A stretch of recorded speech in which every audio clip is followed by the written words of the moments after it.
Finalement, ça fait de toi l'imam de la République et Certains, bien payé par la République. voilà, certains le pensent. Ismaël, tu viens de lancer une plateforme qui porte ton nom.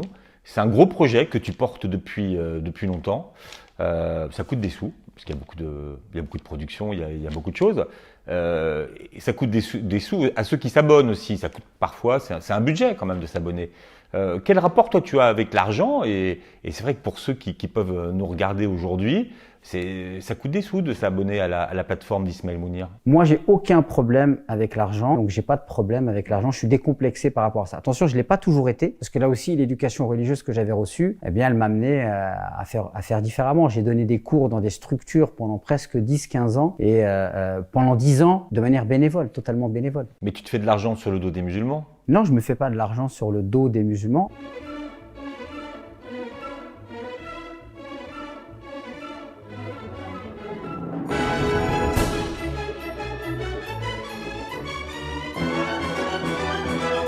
Alors, il s'appelle comment ta plateforme? Ismaël Mounir. D'accord. Ça va? T'es bien avec ton nom et tout? Ton nom est devenu une marque? Alors, est-ce que tu as l'impression, parce que c'est vrai qu'on voit ta tête, moi j'ai regardé sur ta chaîne YouTube, par exemple, toutes les vidéos ont changé. On voit ta tête, on voit le titre. Donc, est-ce que tu exposes trop ton image finalement? Et est-ce que tu passes avant le message que tu portes? Est-ce que tu es un YouTuber qui reprend les codes de ce média? T'es quoi? Est-ce que tu es un imam? Est-ce que tu es un référent religieux? Est-ce que tu es un coach? Sur les vidéos qu'on voit, c'est toi qu'on voit. À la mosquée, quand je faisais des cours ou sur YouTube, bien sûr, il y a un cadre et je vais m'adapter à ce cadre. Mais même en tant qu'imam, quand j'avais ma là-bas et que je m'adressais à mes fidèles, ça ne m'empêchait pas d'être drôle, en fait. Donc, les codes que tu adoptes sur YouTube, c'est pour que ça fonctionne, en fait. C'est pour obéir à la règle. C'est quand la dernière fois que tu as mangé avec Jacques Attali? Il dit clairement qu'il est bon de financer des projets de jeunes entrepreneurs musulmans, de financer des projets de jeunes entrepreneurs musulmans.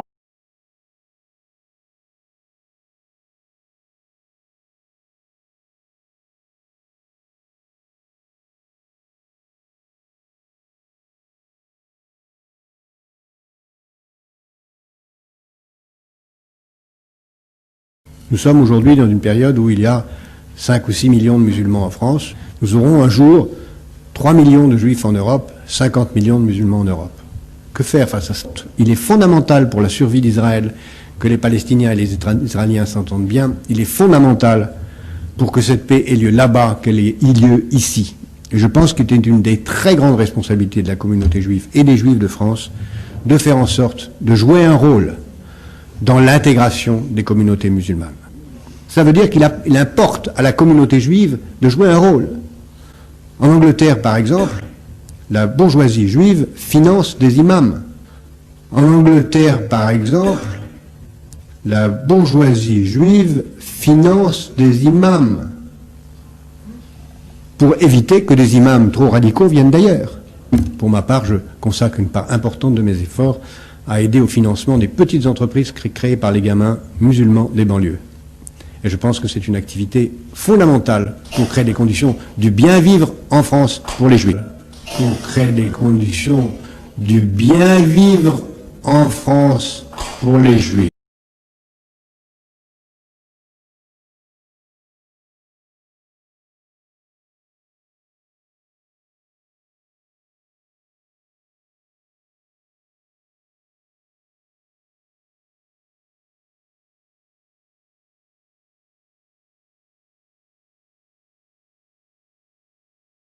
Alors, vous publiez donc cette lettre à un jeune Français musulman aux éditions Plein Jour. Réveillons-nous. Vous êtes né aux Comores. Vous aviez publié en 2015 Islam de France, l'an 1. Il est temps d'entrer dans le 21e siècle. Alors, d'abord, se réconcilier avec l'islam. Pourquoi? Il comprend mal l'islam, ce jeune? Il l'interprète mal, parfois? On ne peut que dire que l'islam est mal compris. Il est mal compris parce qu'encore une fois, dans la tête de certains, peu nombreux, mais qui font quand même beaucoup de bruit, l'islam, c'est la compréhension de gens qui ont vécu il y a quelques siècles derrière nous, alors qu'en fait, ça n'a jamais été le fil conducteur de l'évolution historique de l'islam.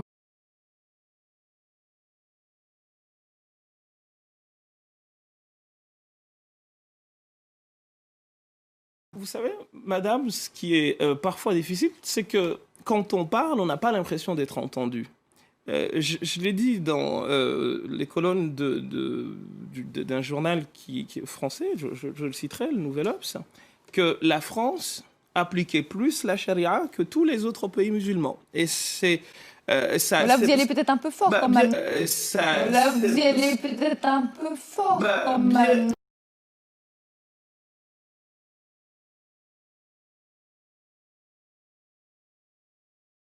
Ce livre est passionnant, ça s'appelle Le Coran pour les nuls.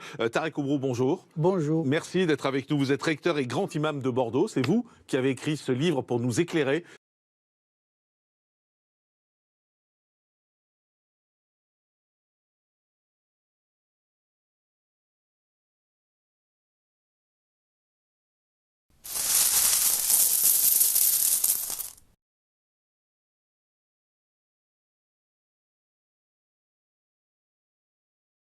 Vous êtes grand imam de Bordeaux et vous venez de publier cet appel à la réconciliation, foi musulmane et valeurs de la République française.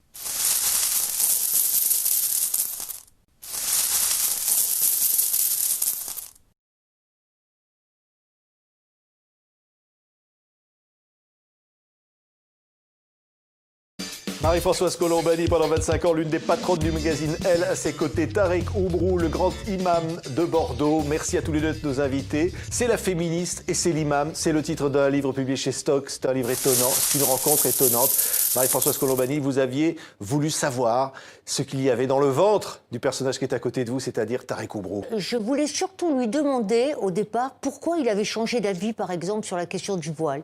C'est-à-dire, il y a 15 ans, il disait que rien ne prouvait dans le Coran que la femme n'était pas obligée de le porter. Or, aujourd'hui, il écrit dans ses livres que rien n'oblige dans le Coran la femme à porter un voile. Et donc, je me demandais pourquoi il y avait ce revirement, comme sur beaucoup de choses. Et en travaillant, avant de le rencontrer sur lui, je me suis aperçue que c'était un homme qui pratiquait maintenant un islam libéral, que c'était quelqu'un qui était extrêmement respectueux de la loi française et qu'il avait beaucoup, beaucoup travaillé pour pouvoir répondre à cette question de pourquoi le voile, le foulard a pris une telle importance dans notre société. Oui, mais en même temps,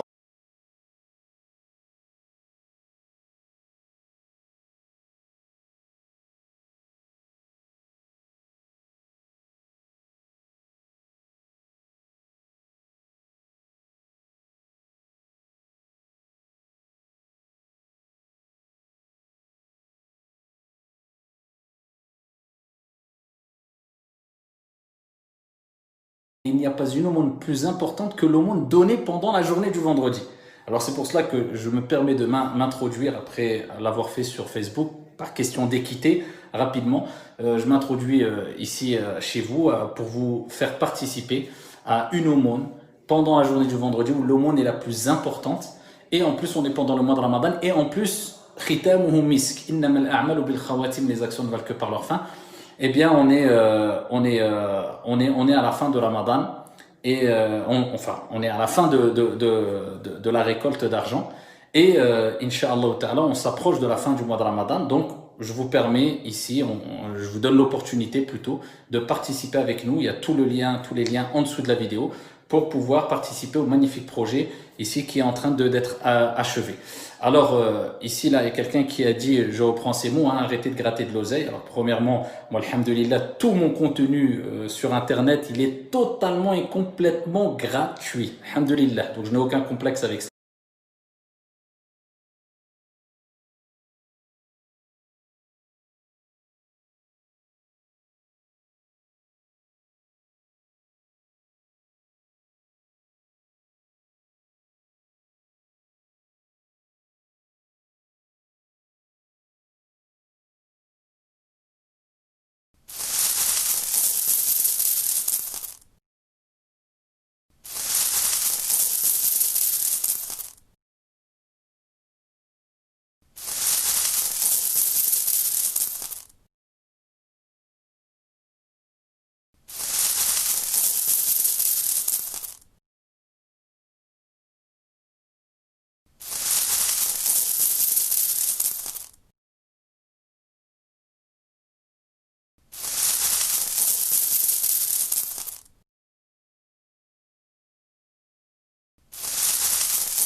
quelque part, ou une soirée spéciale. Alors, on a choisi pour vous encore cette 29e nuit, tout simplement parce que c'est une nuit impaire. C'est peut-être la nuit du destin.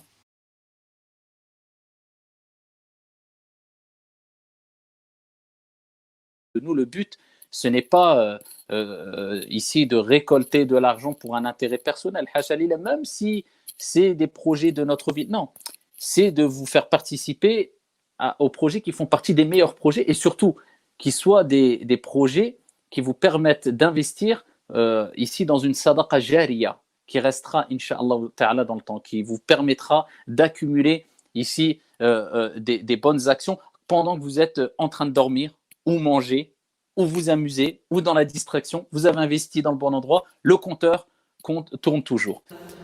لا يقدرون على شيء مما كسبوا والله لا يهدي القوم الكافرين. صدق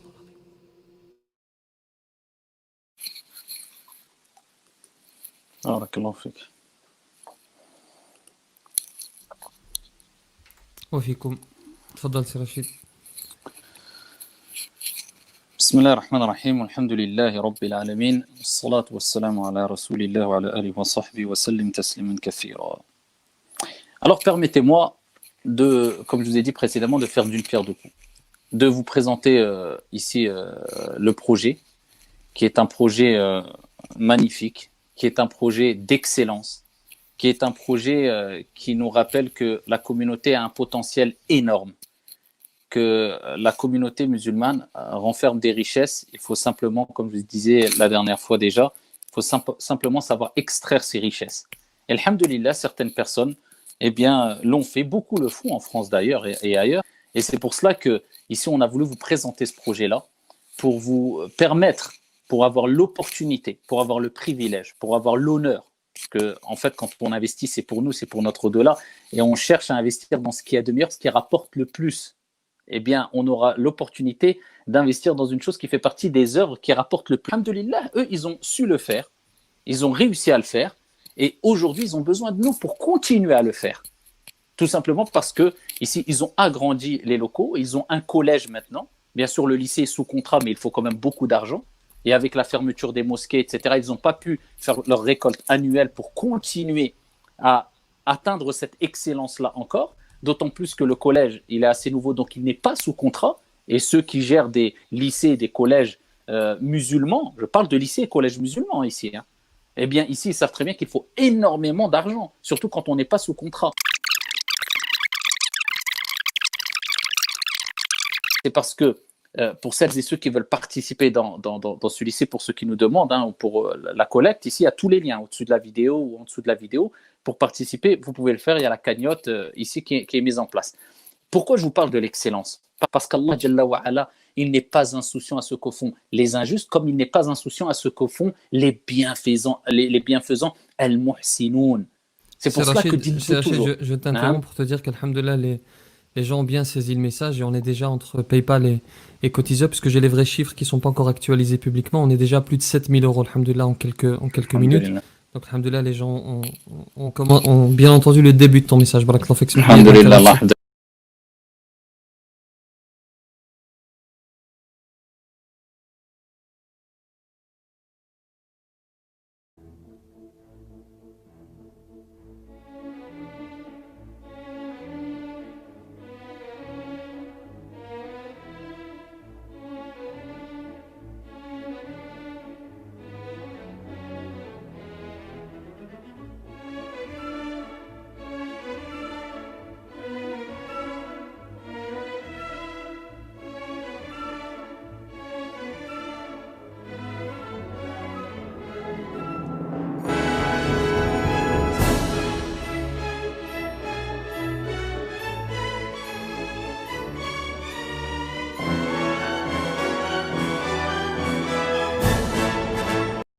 Sur ma page Facebook pour ceux qui veulent donner Zakat al-Fitr. Je l'ai mis cet après-midi parce qu'il y avait eu une première école qui avait fait, il y a eu un bug avec Cotiseup, donc on a été obligé de remettre en place une autre cagnotte. Donc ceux qui veulent donner peuvent passer par ce lien, Inch'Allah. Et ça fait plaisir et ça encourage de continuer quand on voit votre participation et comment vous répondez ici à l'appel quand on vous sollicite pour vous rapprocher à travers vos dons d'Allah subhanahu wa ta'ala.